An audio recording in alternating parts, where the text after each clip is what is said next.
مخلوق کی پریشانی سے خدا ناراض ہوتا ہے۔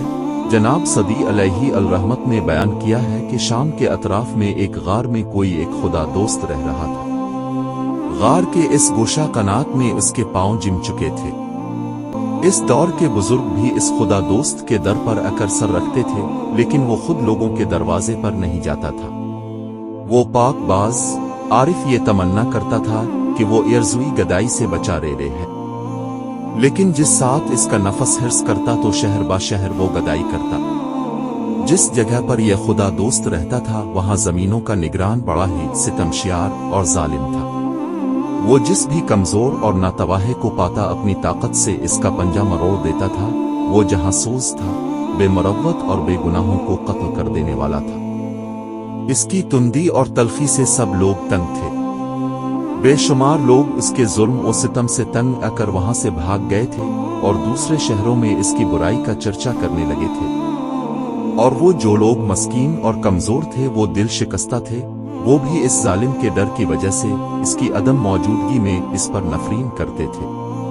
اور یہ حقیقت ہے کہ جس جگہ ظلم کا ہاتھ دراز ہوتا ہے وہاں کے لوگ خوشی اور راحت کو ترستے رہ جاتے ہیں۔ وہ ظالم شیخ کے دیدار کی خاطر کبھی کبھی آیا کرتا تھا، لیکن خدا دست بزرگ اس ظالم حاکم پر نظر نہیں کیا کرتے تھے۔ اس لیے اس حاکم نے ایک بار بزرگ سے یوں کہا کہ اے نیک بخت، ہماری طرف سے اپنے رخ کو نہ موڑے۔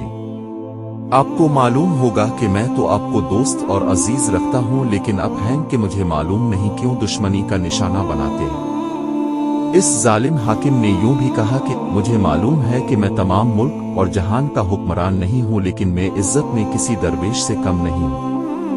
میں کسی فضیلت کے معاملے کا متمنی نہیں ہوں، لیکن ہر عام شخص کے سے سلوک کا تو ضرور مستحق ہوں۔ اس ہوشیار عابد شخص نے جب یہ سب کچھ سنا تو اس نے بگڑ کر غصے میں کہا کہ اے حاکم ہوشدار، تمہارے وجود سے خلق پریشانی میں مبتلا ہے، اور جان لو کہ میں مخلوق کی پریشانی کو پسند نہیں کرتا۔ تو کہ جو میرے دوستوں کا دشمن ہے تو جان لے کہ میرا دوست کس طرح سے ہو سکتا ہے۔ اور یہ بھی ممکن ہے کہ مری اور تمہاری دوستی ہو بھی جائے، مگر اس طرح کے شخص کو خدا تو دشمن سمجھتا ہے۔ اس لیے اے حاکم، وہ کہ جو خدا کا دوست ہے، اگر لوگ اس کے ٹکڑے بھی کر دیں تو بھی وہ اپنے دوست کے دشمن کو دوست نہیں بنا سکتا۔ میں اس سنگدل کے سونے پر متعجب ہوتا ہوں کہ جس سے سارا شہر تنگ دل ہو۔